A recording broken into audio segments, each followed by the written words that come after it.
première fois, on vous dévoile le salaire de notre ami Nikos Aliagas.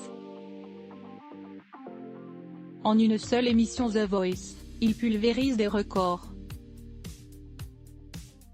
Après avoir représenté les couleurs de la Grèce dans l'émission Union Libre, de Christine Bravo, Nikos Aliagas pose ses valises à TF1.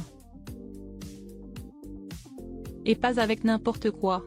En effet, à l'époque, M6 pulvérise des records avec Loft Story. Dépité de n'avoir pas pris le virage télé-réalité au sérieux, la chaîne de Francis Bouygues réagit dans l'urgence. Sans trop y croire, elle lance Star Academy. Dire que l'animateur a la pression est une évidence. Fort heureusement, grâce à ce concept, il va faire ses preuves.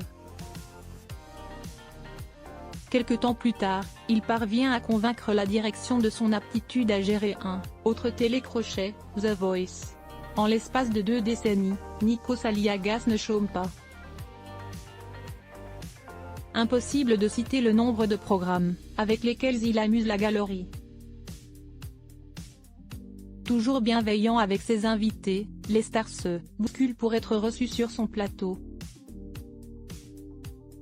D'ailleurs, récemment, le public découvre sa seconde passion. Quand il n'est pas en train de soutenir les familles des candidats de The Voice en coulisses, il manie son appareil photo argentique à la perfection.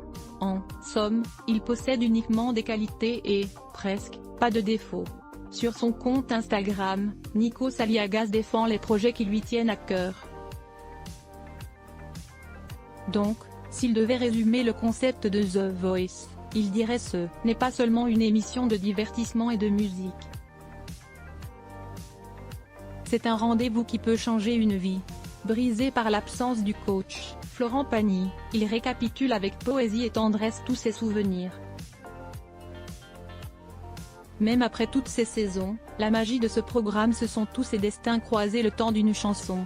En être le chef d'orchestre, c'est plus qu'une simple récompense, c'est un honneur. De nature pudique, Nikos Aliagas n'est pas du genre à étaler sa vie privée dans les journaux. Ceux qui se vantent d'avoir un salaire, avec plusieurs zéros, n'ont aucun intérêt. De son côté, il laisse planer le mystère.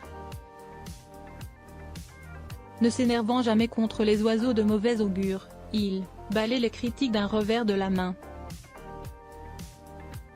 Préférant gâter sa famille ou son entourage quand il peut, sa générosité n'est plus approuvée. Par exemple, on se souvient de son indéfectible soutien aux proches de Grégory Le Marchal. Des années après sa mort, dans Star Academy ou The Voice, il continue de lui rendre hommage. Sur le plateau de TPMP, Benjamin Castaldi sort les crocs.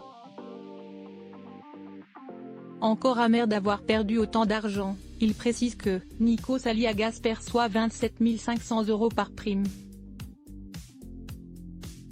Voulant faire le calcul, nos amis de RTL conseillent aux aficionados de The Voice de multiplier ce montant par 20. Le débat n'a pas fini de faire grincer des dents aux détracteurs de The Voice.